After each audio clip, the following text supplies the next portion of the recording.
बातमी आहे राज्यात राबवल्या गेलेल्या ऑपरेशन टायगर संदर्भातली।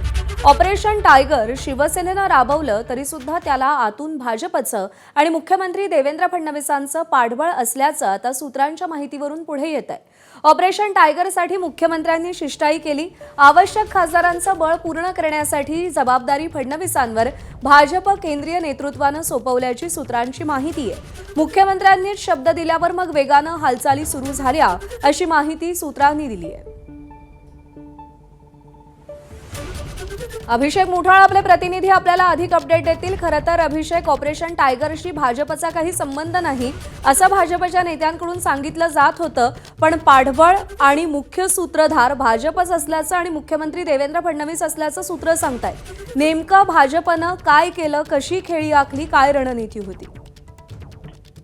नक्कीच एकूणच मुख्यमंत्र्यांनी विधिमंडळ पावसाळी अधिवेशनाच्या पूर्वसंध्येला आपल्याला सूचक विधान करत या संदर्भात धक्का दिलेला होता। एकूणच ऑपरेशन यशस्वी झालंय आणि रुग्ण एकदम सुदृढ आहे अशा प्रकारचं वक्तव्य देखील मुख्यमंत्र्यांकडनं आपल्याला येताना दिसलेलं होतं आणि त्यामुळे एकूणच कुठंतरी मुख्यमंत्री या संदर्भात या मोहिमेमध्ये होते असं देखील यावरनं स्पष्ट होताना दिसलेलं होतं आणि प्रामुख्यानं आता या गोष्टी देखील समोर येताना दिसत आहेत की ऑपरेशन टायगर मोहिमेमध्ये मुख्यमंत्री यांनी महत्वाची भूमिका बजावल्याचं दिसत आहे। एकूणच जानेवारी 2026 नंतर या ऑपरेशन संदर्भात केंद्रीय जे नेतृत्व आहे भाजपचं ते कुठेतरी गांभीर्यानं विचार करताना आपल्याला दिसलं। एकूणच या अगोदर एकनाथ शिंदे यांच्याकडनं वारंवार प्रयत्न होताना दिसलेले होते, मात्र ती मोहीम यशस्वी होऊ शकली नाही आणि एकूण मुख्यमंत्र्यांकडनं कुठेतरी या खासदारांशी थेट संवाद करत त्यांचं राजकीय भवितव्य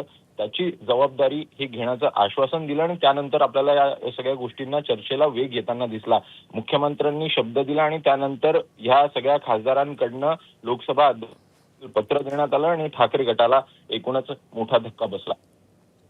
अभिषेक, धन्यवाद दिलेल्या माहितीसाठी।